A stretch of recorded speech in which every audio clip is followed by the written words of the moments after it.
dia 16 de setembro, a gente vai conversar com vocês um pouco mais sobre a organização dos seres vivos, tá?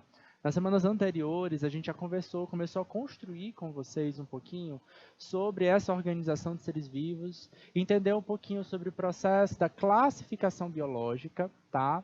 Na semana anterior, a gente conversou com vocês sobre o aspecto do grupo das bactérias, tá? Não só o aspecto de classificação, também o aspecto de classificação, mas também o aspecto da importância econômica, social, de saúde que as bactérias promovem para o ser humano, tá bom? Hoje a gente vai conversar sobre um outro grupo muito importante dentro do aspecto ecológico, é o grupo dos fungos, tá?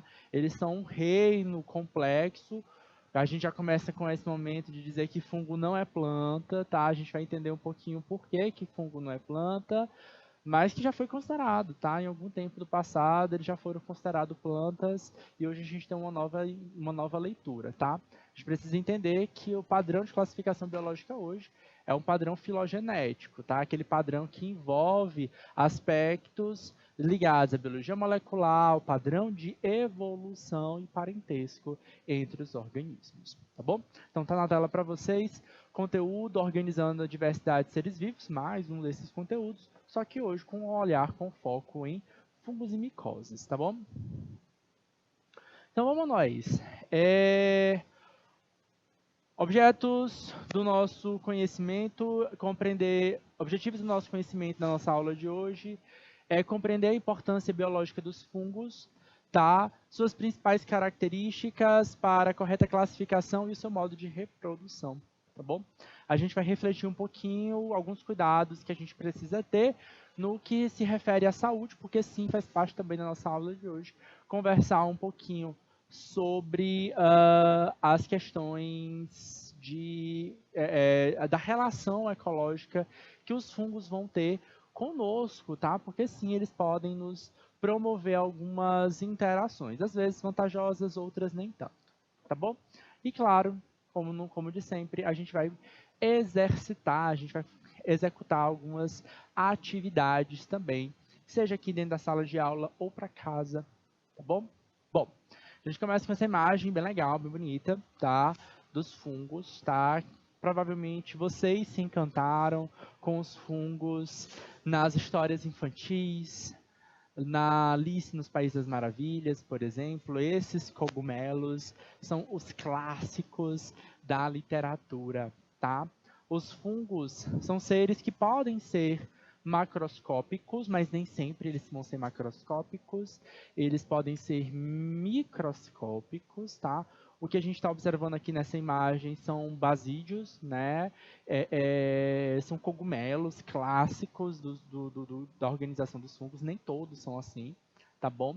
E eles muitas vezes não são macroscópicos, eles podem ser microscópicos também. Eles podem ser pluricelulares, que é o caso da imagem, ou unicelulares, tá? E, em geral, eles são organismos com células eucarióticas, tá? A gente começa com essa imagem e eu já começo a chamar a atenção para vocês uma coisa, tá? Já fazer outras pontes no que diz respeito a entender a relação ecológica, tá? Em geral, galera, a gente já teve aula para falar sobre isso aqui com vocês nesse ano, sobre as relações ecológicas, como, por exemplo, a mimetismo e a camuflagem, tá? Observe essa imagem aí. Claramente, eu não preciso ficar apontando para vocês onde é e onde não é um fungo, né? Vocês conseguem identificar rapidamente onde é que está esse fungo, né? Até porque ele se destaca dentro dessa natureza, tá? Para a gente, seres humanos, dentro do nosso processo de construção social, a gente acha isso lindo, belo, né? A gente construiu muito isso no imaginário do folclore, do infantil, né? Dos desenhos, né? Então a gente acha isso muito bonito. Mas na natureza, não é exatamente assim, tá? Na natureza, a maioria dos seres vivos tenta se camuflar, tenta se proteger, certo? Até mesmo os grandes predadores animais, eles se camuflam, tá? Para que eles tenham uma ação, uma tática mais eficaz, talvez, certo? Por que esse fungo ele estaria se destacando ou chamando a atenção? Galera, isso tem a ver um pouquinho com uma característica de alguns seres vivos, tá? Uma característica que a gente chama de aposematismo, tá? Normalmente a gente fala isso mais com uma relação de animais, tá? O que é isso? É uma cor de destaque, tá? Aposematismo é uma relação ecológica que alguns seres vivos têm de chamar a atenção. Eles têm uma cor de destaque para chamar a atenção para que os outros animais, os outros organismos entendam que esse organismo ele é perigoso. Esses cogumelos que a gente passou a admirar na nossa infância, eles são extremamente tóxicos, tá? Todo cogumelo é tóxico, professor? Não necessariamente. Mas entender que esse específico é um cogumelo tóxico pode ser sim um bom passo para entender uma grande função que os fungos têm. Os fungos são seres decompositores, tá? Eles fazem parte lá da cadeia alimentar, como esse grupo que decompõe a matéria orgânica e transforma essa matéria em inorgânica, reiniciando o ciclo energético da matéria, tá? O que acontece? Na hora que ele está degradando essa matéria, muitas vezes ele está liberando diversos outros compostos para facilitar justamente o seu processo de ação. Parte desses compostos podem ter uma ação que a gente conhece como uma relação ecológica chamada de amensalismo. O que é isso, professor? É quando libera uma substância, essa substância afugenta ou impede o crescimento de outros organismos. Tá? Foi dessa forma que foi descoberto o primeiro antibiótico, remédio esse que a gente já conversou na semana passada, medicamento que combate e controla diretamente a ação de bactérias, organismos vivos, tá? E foi justamente por através de um erro, tá? De um cientista que estava ali fazendo cultura de bactérias, houve uma contaminação no seu trabalho com fungos, né, com hifas de fungos, e ele se deu conta que as bactérias não cresciam onde havia a presença das hifas dos fungos, tá? Então, parte desses fungos, ou seja, é um comportamento meio que natural da grande maioria desses fungos, tá? Essa relação que a gente conhece como relação amensalista, tá? Agora, claro, às vezes essa substância ela pode ser muito tóxica, tá? Então, eles têm essa coloração, chamada coloração de advertência, tá? Aposematismo, que serve para dar um aviso, ó, eu sou perigoso, não chega perto de mim, não. E o objetivo dele é só esse? É só avisar que ele é perigoso? Não, galera. O objetivo é sobreviver. O objetivo é manter essa estrutura que está exuberante, bem bela, intacta. E nesse caso aqui, eu já vou chamar a atenção para vocês, a gente está nos referindo aqui a um corpo de frutificação, tá? Ao órgão reprodutor, vamos dizer assim, que esses fungos têm. Então, eles precisam manter essa estrutura ativa e funcionando para que, de fato, esse organismo continue a disseminar e a crescer e a se proliferar, tá bom? Então, quando vocês verem qualquer fungo, primeira coisa, não consumam, não comam, se vocês não sabem a origem, tá? Esse fungo específico, ele não acontece naturalmente aqui no Brasil, ele é típico da Europa, por isso que ele está nos contos de fada. A grande maioria dos contos de fada, eles fazem parte do folclore tradicional de alguns países europeus, tá? Depois eles foram adaptados e melhorados ali para Disney, tá? Mas, então tem um pouquinho daquele contexto, né, da Branca de Neve, da Alice nos Países das Maravilhas, né, daquele contexto mais europeu, eurocêntrico, tá? E é lá onde esses fungos acontecem, mas eles são alucinógenos e podem aí ser extremamente tóxicos para quem consumir. Muitos outros cogumelos também têm um efeito alucinógeno, tá? E eles são consumidos por muitas pessoas ao redor do mundo. Esse caso aqui, ele pode ser tóxico, tá bom? Bom, mas quem é esses fungos e onde é que eles se encontram, tá?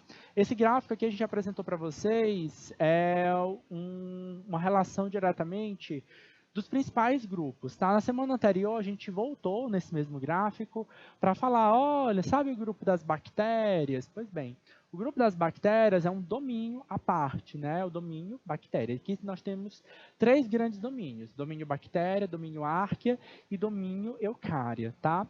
No domínio, nos 2 domínios bactéria e domínio eucária,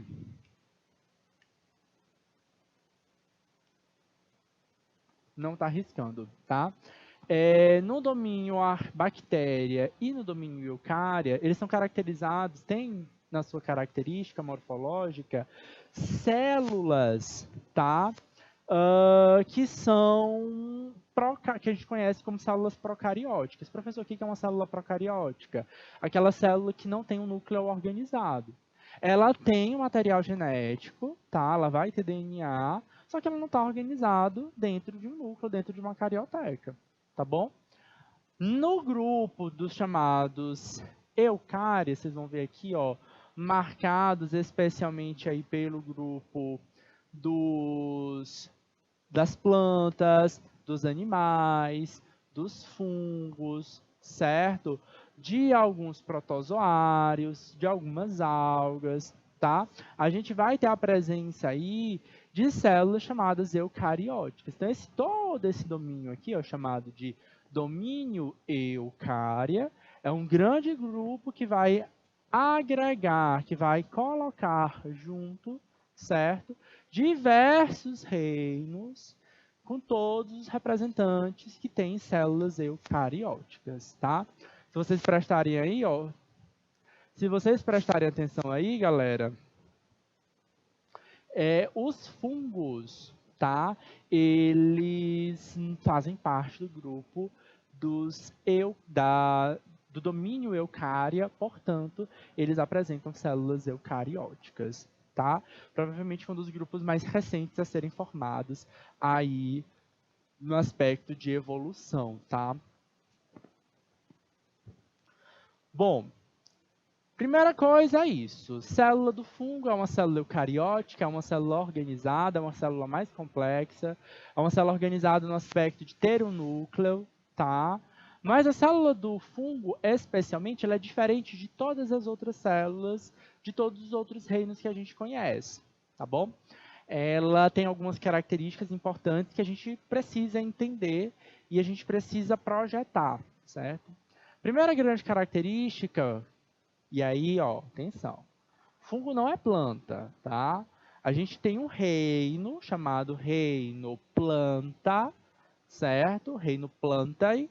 Esse reino onde a gente encontra as plantas, que também não são algas, certo? Normalmente nas plantas vão ter grupos de células, de seres autotróficos fotossintetizantes, tá? Então, além de ter célula organizada, tem clorofila, faz fotossíntese, gera próprio alimento. Os fungos, olha aqui, ó, não tem clorofila. O que é clorofila, professor? Clorofila é uma proteína, é um pigmento fotossintetizante. Olha aí, ó, vai anotando aí no teu caderno, tá? E circula a palavrinha clorofila e fala, clorofila também é uma proteína, tá? Clorofila também é um pigmento, que às vezes acontece, gente, de vocês verem uma questão e aparecerem esses outros termos, aí você fica, mas pera lá, é proteína? É pigmento? E o que é isso? Sim, galera, ela é um pigmento, tá? Pigmento por quê? Porque ele tem cor, certo? E aí você tem que lembrar lá dos processos da física, né? De absorção, de reflexão. Ele tem cor porque ele não está absorvendo alguns raios luminosos, tá? E o que ele não absorve, ele reflete. É essa cor que a gente enxerga, tá? No caso do fungo, ele não tem clorofila e não tem nenhum outro pigmento fotossintetizante, porque existem outros, tá? Então tem que lembrar, por exemplo, nas algas, que tem outros pigmentos como carotenoides, xantofilas e por aí vai indo. O fungo não tem, ou seja, ele não é um ser autótrofo, tá? Não tem capacidade de fazer fotossíntese, nem quimiossíntese. Ele, como eu disse para vocês, ele é um ser decompositor. Seres decompositores, galera, são seres o quê? São seres heterótrofos. Lembra lá, cadeia alimentar. A gente tem dois tipos de organismos. Os organismos autótrofos, que produzem o próprio alimento, tá? E os seres heterótrofos, aqueles que não têm essa capacidade de gerar o próprio alimento, tá? Tá. É claro que ele vai produzir a própria matéria orgânica, tá, gente? E a gente produz, tá? Você, ser humano, tá? A gente come, por exemplo, um pão sem manteiga, sem nada, todo sequinho. Se eu como demais esse pão, eu engordo, não engordo? Essa gordura é lipídio. Então eu consigo converter e modificar. O fungo também, ele consegue gerar os próprios produtos orgânicos dele. Mas para ele ter essa energia, ele precisa se alimentar de outras fontes, ou de plantas ou de animais. É a mesma coisa da gente. Para que a gente consiga gerar os nossos próprios produtos, a gente precisa ter essas fontes de outros lugares. Então, os fungos, eles fisiologicamente são um pouquinho mais parecidos com a gente do que com as plantas. Mas você olha para ele, ó, parece uma arvorezinha, né?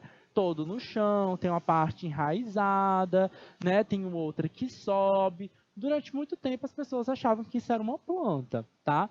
Inclusive, existem até alguns livros de botânica de curso superior que até hoje colocam um capítulo, alguns capítulos dedicados aos fungos nos livros de botânica, tá? Então, meio que ainda se mantém essa tradição de estudar fungos associados às plantas, tá? É claro que no ensino superior a gente tem disciplinas dedicadas para cada um deles e vão ter livros, claros, dedicados só para planta e só para fungos, tá bom? Mas durante muito tempo foi classificado, tá? Como organismos vegetais, tá? Mas eles não são. Outra característica diferente é que é o seguinte, a planta tem uma parede celular, ela tem uma célula com parede celular. O fungo também. Aí você fala, aí ó, tá vendo a semelhança? Mas não é da mesma estrutura, tá? A parede celular de uma planta, de um organismo vegetal, é de um carboidrato chamado de celulose. Sabe aquela que a gente encontra no papel que a gente escreve? Pois bem, tá? Essa celulose, muita gente acha que é ela que faz a fotossíntese. Galera, anota no caderninho de vocês. Celulose é um carboidrato estruturante. Não é fotossintetizante. Não é por conta dela que faz fotossíntese, tá bom? Então, esse carboidrato mantém a estrutura e o formato da célula vegetal. No caso dos fungos, a gente vai ter um outro carboidrato, tá? Esse é a quitina, substância que vai estar presente, por exemplo, em animais, como o grupo dos insetos. Sabe o exoesqueleto dos insetos e de alguns artrópodes, não de todos? Esse exoesqueleto ele é de quitina, também é um carboidrato. Celulose é carboidrato, pectina é carboidrato, quitina é carboidrato. É interessante que vocês façam essas associações, esses links com a bioquímica, porque às vezes podem surgir esses links durante o trabalho de vocês. Agora presta atenção aqui nessa imagem que a gente tem aqui para vocês, tá? Presta bem atenção, tá? Agora eu quero que vocês comparem com essa imagem. São parecidas? Sim, elas são parecidas, tá? Ambas representam uma imagem real de um fungo, tá? E no outro, um esquema do que seria uma visualização se eu cortasse esse fungo e analisasse ele minuciosamente. Observa que a gente tem dois tipos de micélios aí, tá? A gente tem um micélio que fica debaixo da terra, aquele que na vida real eu não consigo enxergar, ó, aqui eu não consigo ver esse micélio que está debaixo da terra, tá? Ao passo que o outro, né, que parece que construía ali um caule com suas folhas, né, o corpo de frutificação, tá lá escrito, ó, se vocês prestarem atenção, tá lá, ó, estrutura reprodutora, tá? A gente pode chamar muitas vezes ele de micélio reprodutivo ou micélio de reprodução, tá? Então, ele só aparece, olha atenção aqui que eu vou falar para vocês, ele só aparece para se reproduzir. Olha só que interessante. Os fungos, eles são seres essencialmente decompositores, eles vão estar na matéria orgânica. Tá? Esse micélio que vocês estão vendo aí, a parte interna, muitas vezes a gente não consegue observar, ele está dentro, ele está incrustado ali dentro. A sua ação vegetativa, ou na sua função básica, para executar suas funções básicas, de liberar a substância, tá? Para degradar aquela matéria e se nutrir daquela matéria, tá? Acontece diretamente no local. Quando surge esse corpo de frutificação ou essa estrutura reprodutora é quando esse fungo quer se reproduzir. Observe que aqui embaixo está apontando aqui para vocês o seguinte: estrutura reprodutora ou produtora de esporos, certo? Essa estrutura reprodutora de esporos, pronto. Essa estrutura produtora de esporos é que ela vai liberar esporos, tá? Que são estruturas que vão poder gerar novos indivíduos, que vão poder ou não gerar gametas que vão ou não se fecundar. Se são gametas, vão se fecundar. E aí, claro, vai gerar reprodução sexuada. Então, entenda, sempre que a gente está observando e enxergando os fungos, seja, por exemplo, aquele bolor de um pão, ou, por exemplo, esse cogumelo bonito, a gente está olhando e enxergando a parte reprodutiva. Então, a gente deve tomar bastante cuidado. Por quê?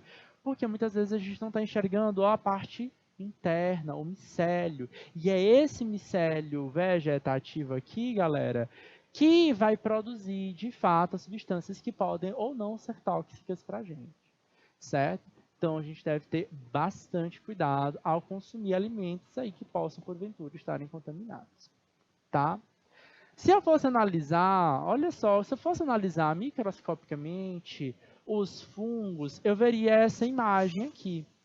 Micélio observado em microscópico. Você está conseguindo identificar o que é a célula? Não parece com as células que normalmente a gente descreve aqui para vocês nas aulas de biologia. Por quê, professor? Porque essas células, de fato, elas são diferenciadas. Elas recebem um nome específico, são chamadas de hifas, com H, tá? H-I-F-A-S, tá? Essas hifas, tá? Elas são basicamente células extremamente alongadas, tá? Revestidas por uma parede celular de quitina que desempenham uma função.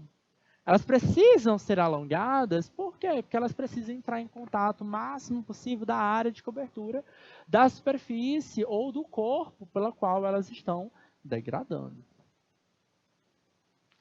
Se a gente fizesse um olhar, tá aí, ó, hifas, tá? Se a gente fizesse um olhar direto, interno, um esquema dessas hifas, a gente poderia enxergar basicamente esses dois tipos de hifas aí, tá? Nós temos em cima as hifas que a gente chama de hifas septadas. O que é isso, professor? Elas apresentam septos que separam seus diversos núcleos, tá? Então, vocês vão ver aí, por exemplo, cada bolinha azul aí são núcleos, tá? Material genético que está ali responsável, tá? Como se eu tivesse várias células menores, tá? E eu vou ter uma hifa não septada ou cenocítica, tá? Que é essa hifa que não tem, certo? Esses septos, tá?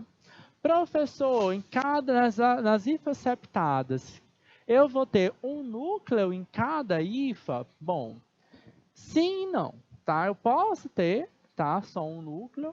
Às vezes pode acontecer de eu apresentar mais de um núcleo nesse processo, tá bom? E aí é um momento que você precisa tomar um pouquinho de cuidado para não se confundir, porque pode acontecer de você se deparar com uma questão que vai apresentar, por exemplo, mais de um núcleo. Pode acontecer que esses mais de um núcleo tenham a ver justamente com o processo de reprodução, tá? Da mistura de um material genético com outro, tá? Pode acontecer de eu ter mais de um fungo, e às vezes da mesma espécie, né? Mais de um indivíduo degradando a mesma matéria, eles se misturarem ali naquele processo e, portanto, o material genético acaba se misturando. Isso pode acontecer também. São características morfológicas que vão existir aí dentro desses possíveis grupos, ok? E aí, ó, só para vocês entenderem ou contextualizarem no aspecto aí da biotecnologia, tá? A gente está dentro da disciplina também do Meu Pequeno Mundo. Eu quero reforçar isso com vocês. Pessoal, não percam as aulas do Meu Pequeno Mundo, tá? Tá bem interessante. A gente está esse mês, de setembro, conversando com vocês um pouco sobre engenharia dos materiais, tá? Então, que tem bastante essa pegada da biotecnologia, tá? Que é utilizar, por exemplo, os processos biológicos para gerar produtos do nosso interesse. Olha só que interessante esse trabalho que foi desenvolvido, tá? Capacete ecológico é feito de cânhamo e micélio, tá? Sim, micélio de fungos, tá? Produzidos com materiais naturais, o capacete não usa combustível fóssil, que pode ser compostado, tá? Então, eles fizeram diversos testes em laboratório e já geraram um produto que pode chegar aí ao mercado. Para quem não sabe, o capacete, em geral, ele apresenta uma grossa camada de espuma ou isopor. Tá? Essa espuma e esse isopor são derivados do petróleo e eles conferem segurança e proteção ao nosso crânio. Tá? E aí o que acontece? Qual foi a sacada e a ideia dos pesquisadores quando desenvolveram esse produto? Está aqui a descrição. As células têm paredes celulares rígidas, constituída de quitina, que é um carboidrato, uma substância também presente na casca de animais, como os insetos. Aí, normalmente, quando a gente está na aula de insetos, a gente fala assim, olha, é super resistente. Por isso, lá, as formiguinhas conseguem carregar pesos superiores a 10, 10, 20, 30 vezes o peso desse animal. Como é que ele aguenta tanto? Como é que ele contém tanta resistência, tá? Umas baratas, você bate a chinela dela e ainda continua lá viva, inteira, bacana. Então, esse material, de fato, ele é bastante resistente, tá? Então, foi uma grande sacada deles entenderem que esse organismo está lá, está vivo, está crescendo, tá? E a gente pode aproveitar a sua estrutura. Então, eles botaram simplesmente essa estrutura para crescer, claro, modificaram um pouco, tá? De modo que a gente mantivesse essa estrutura. A grande ideia é que esse capacete a gente pudesse reduzir o máximo número possível, aqui a gente não, né? Os pesquisadores que desenvolveram ele, que a gente pudesse reduzir cada vez mais o acesso a recursos não renováveis, que é o caso do petróleo. Tá? A gente sabe que o petróleo, nem todo petróleo ele pode ser, nem todo plástico derivado do petróleo pode ser reciclado, então a gente precisa buscar o quê? Alternativas viáveis. E utilizar a tecnologia biológica talvez seja uma boa saída, porque a gente pode controlar muito bem o desenvolvimento desses fungos ao nosso favor e ao nosso interesse, como a gente já faz, por exemplo, com as nossas comidas, porque sim, a gente utiliza muito dos fungos para a nossa alimentação. Tá bom? Falando em alimentação, entram aqui os fungos unicelulares, tá? Além de formas filamentosas, tá? Pluricelulares, os fungos podem ser unicelulares com formas referidas como leveduras. Essa imagem aqui está mostrando para vocês célulazinhas mais circulares, que parece mais com aquela célula clássica que vocês têm, uma imagem de microscópio, tá? Tá vendo essa reguinha aqui que tem aqui para vocês? Alguns microscópios têm essa imagem, tá? Elas é uma escala micrométrica, tá? Cada tracinho representa 1 micrômetro, tá? E aí a gente pode ter uma noção da escala micrométrica desse microscópio, tá? Então dá até para medir aí o tamanho aí desse fungo com cerca aí de mais ou menos o que? Uns 5 micrômetros, certo?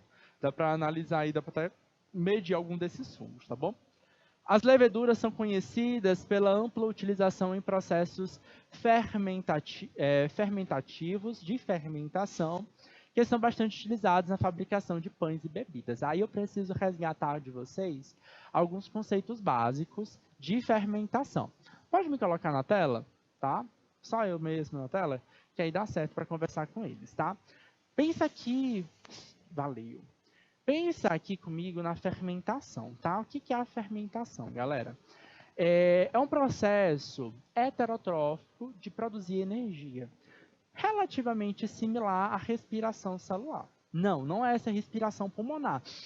Inspirou, isso é respiração pulmonar. Isso é simplesmente troca gasosa. A gente inspira e expira para realizar a respiração intracelular, aquele processo químico metabólico que acontece dentro das nossas células, que quebra a molécula de glicose e gera muita energia, tá? Nem sempre dá para fazer fermentação. Às vezes falta estrutura, às vezes falta oxigênio, às vezes é simplesmente o desenvolvimento daquele organismo que não é apto a fazer respiração celular. Muitas bactérias não fazem e promovem a chamada fermentação. Eles liberam, sim, gás, né? Em geral, a fermentação libera gás, é o gás CO2, mas ela não decompõe, ela não quebra 100% aquela molécula inicial de glicose, tá? Então, eu tenho uma molécula de glicose, que é uma molécula que tem 6 carbonos, e eu gero 6 moléculas de CO2 na respiração aeróbica, tá? Quando a gente fala de respiração, isso não acontece. De fermentação, desculpa, isso não acontece. Duas saídas podem acontecer quando a gente fala em fermentação, tá? Ou a fermentação é o que é chamada de fermentação alcoólica, tá? Que aí sim libera gás, tá? Que gás é esse? CO2, o mesmo que a gente respira, tá? Dióxido de carbono ou gás carbônico. E etanol, por isso que a gente fala de fermentação alcoólica, certo? E ela é interessante para quê, professor? Para fazer bebida, tá? Pensa aí, por exemplo, nos vinhos, nas cervejas, certo? Ah, professor, aquele álcool que aparece lá na bebida, na cerveja, por exemplo, é por conta da fermentação feita pelos micro-organismos? Sim, tá? Então, se você achava aí que o álcool era colocado na cerveja, que era colocado no vinho, não, tá, galera?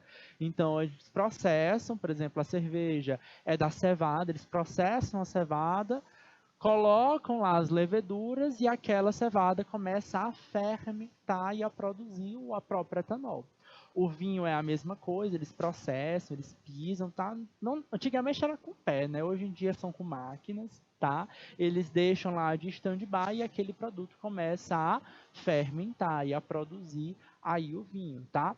Por exemplo, no caso do espumante, eles mantêm o gás, por isso fica um espumante, né?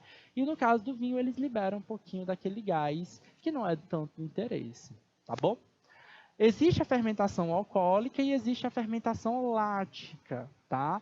E aí a produção da fermentação lática, em vez de produzir o etanol, que é um álcool, a gente produz o ácido lático, tá? É comum, por exemplo, naquelas bebidinhas lácteas que normalmente quem faz são algumas bactérias ou você, tá? E você, eu, professor, faço fermentação lática? Acontece às vezes, por exemplo, quando a gente tem cãibra, tá? A cãibra tem vários motivos que levam à cãibra, mas um deles pode ser a fermentação lática, principalmente quando a gente está se exercitando muito e a gente não tem um controle do nosso próprio corpo em executar essas atividades. Aí o que, que acontece? Eu corro demais, nunca corri na vida ou não fazia atividade física bem, tá? Então não tinha aquele condicionamento físico. Quando termina, sai aquela dor desviada, aquela dor nas panturrilhas, de cãibra, e você não consegue parar. Você sai nadando demais no rio, no riacho, e aí a perna trava de um jeito. É justamente porque o teu corpo não está condicionado para aquele tanta necessidade de produção de energia. Então, mesmo que tu consiga respirar muito bem, tu não consegue produzir a energia suficiente, aí tu acaba fermentando, tá? Então, aquela dor da contração muscular é por conta do ácido lático produzido. Então, geneticamente, nós produzimos ácido lático. Aí eu vou pensar aqui com vocês, para que vocês reflitam aqui comigo, vamos nós, tá? Cerveja é feita por fungos, leveduras, o vinho também são algumas leveduras, são outros tipos de fungo. Pão, tá? Pão, para quem já fez pão em casa, por exemplo, a gente não normalmente utiliza aquele fermento químico, tá? A gente utiliza o chamado fermento biológico, tá? Se você for olhar lá no rótulozinho do fermento biológico, vai estar escrito lá levedura, tá? Essa levedura é um fungo, tá? E então, o pão ele cresce não por um processo químico, tá? Quem faz bolo em casa tem um fermento químico, que é aquele fermentozinho branco, parece um pozinho, certo? Basicamente ali é um bicarbonato, tá? Às vezes é bicarbonato de sódio, às vezes pode ser outro bicarbonato, tá? Que você coloca e vai promover uma reação química natural que vai liberar gás oxigênio. E aí vai deixar o bolo fofinho. No caso da levedura, o que eu estou colocando é um fungo, tá? Que vai interagir ali com aquela massa e vai fazer essa massa crescer. Quem já produziu pão em casa, por exemplo, sabe. Primeiro a gente sova a massa, deixa descansar. É quando pensa que não, ela cresce, tá? Que vira uma beleza, né? E que gás é aquele ali? É o gás oxigênio. Basicamente, o que está acontecendo? Aquele fungo está crescendo, tá? Ela está consumindo parte daquele carboidrato e a massa cresce principalmente pela liberação do CO2. Só que fermentação sempre tem liberação de ácido lático ou de etanol. Qual vocês, aquele pãozinho nosso diário, do dia a dia, aquele pão francês, pão de sal, pão massa grossa, tá? Que a gente chama aqui no Piauí de pão massa grossa. A grande maioria do estado chama de pão massa grossa. Talvez algumas cidades, alguns municípios do sul do estado vão chamar de pão de sal, tá? Pela proximidade aí com outros estados do Nordeste.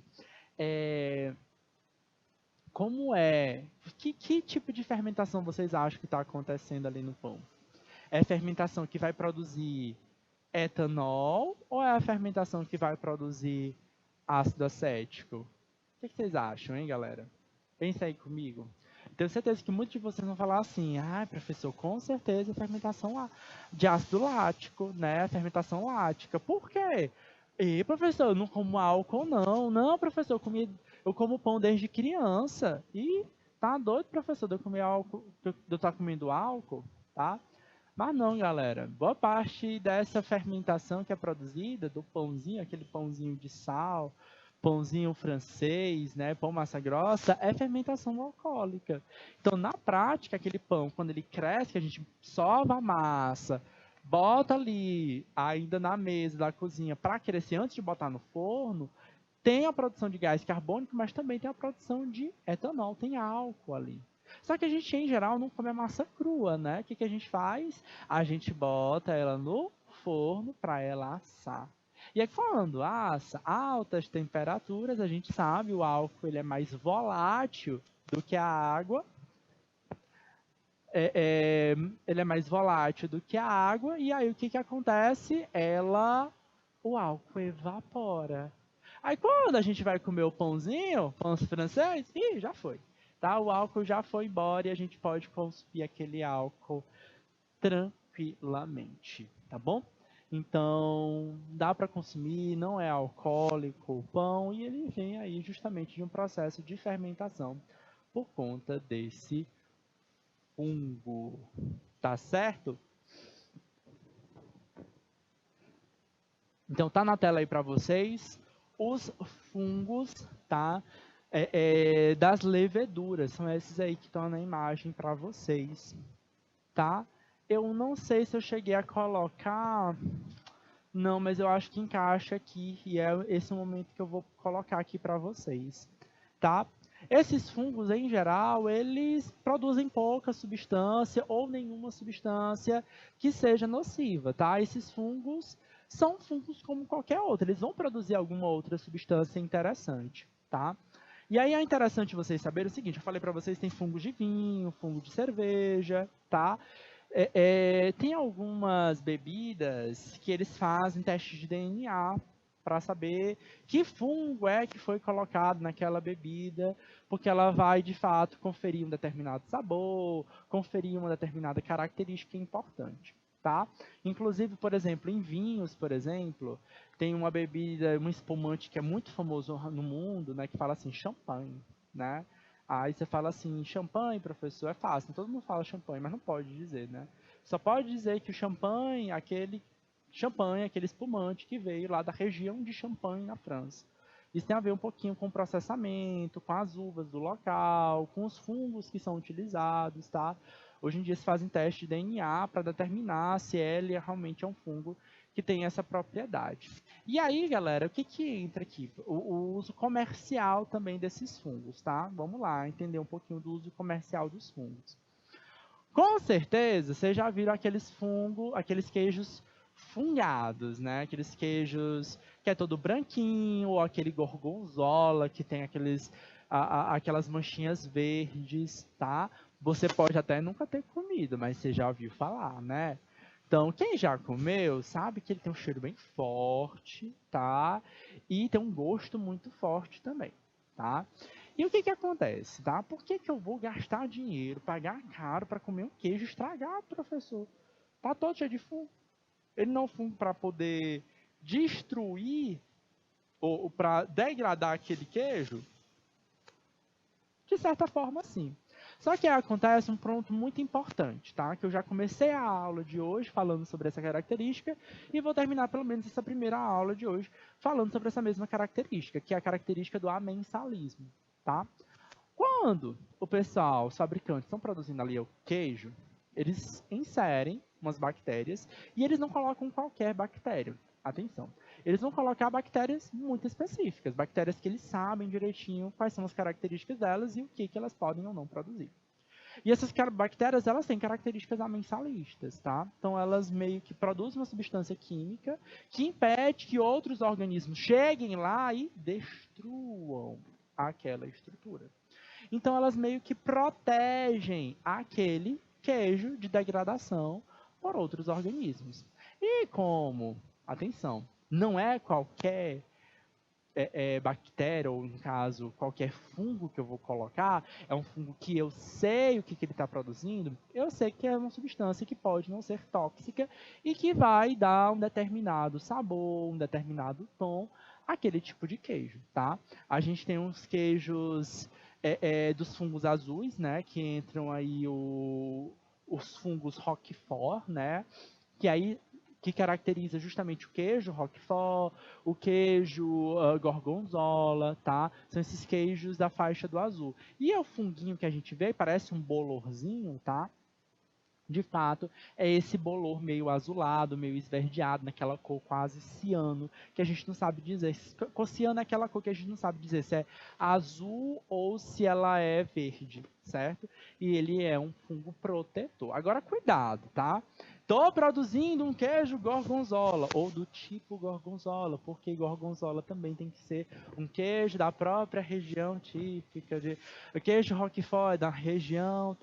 Tem isso, tá, galera? Então, se você for no supermercado a próxima vez e tiver esse queijo, tu não precisa comprar não, mas tu dá uma olhada no rótulo, vai estar lá, tipo gorgonzola, tipo Roquefort, porque para ser gorgonzola ou Roquefort, tem a ver um pouquinho aí com as regiões pelas quais elas foram produzidas, tá? Mas o que acontece? Se eu tô lá em casa, né, deixei o pão, esqueci o pão de antes de ontem, dentro do saco, ali em cima, é quando eu vou pegar, tá aquele bolor verde ou preto, tá? Você vai falar assim, oh, todo mofado, você vai fazer o quê? Você vai jogar fora, né? De preferência lava a mão, lava o rosto, certo? Ou se você perceber que aquele saco tá mofado, nem abre ele, já fecha, joga fechado mesmo, você joga fora, tá? O que acontece? Por que esse fungo eu não posso controlar, ou não posso consumir? Esse fungo eu não tenho controle nenhum, galera. É um fungo selvagem, tá? Ao contrário do queijo mofado, que eu mofei propositalmente, que eu sei qual é a espécie, eu sei qual é o produto que essa espécie tem, e principalmente dentro da fábrica tem engenheiros químicos controlando, tendo controle da qualidade daquele queijo. O fungo que aparece no meu pão, no queijo ou em alguma comida da nossa casa é um fungo selvagem, que a gente não tem controle nenhum. Então, ele é um fungo de apodrecimento, de putrefação, de estragar. Então, eles podem produzir alguma substância tóxica. Ah, professor, eu comi, eu só cortei ali aquele bolor e não me aconteceu nada. Lembra? Tá cortando o bolor, ó, vou voltar aqui só para a gente fechar a primeira aula, ó. Tá cortando o bolor, tu tá só tirando a estrutura reprodutiva. O micélio lá embaixo vai continuar com todas as substâncias tóxicas que eles estão produzindo, tá? Tu não se intoxicou por sorte e provavelmente porque já tem vários outros fungos contigo também. Porque sim, nós temos associação com diversos outros fungos no nosso corpo. Mas isso aí eu vou deixar para o nosso próximo tempo, tá bom? Aguarda aí instantes, a gente volta.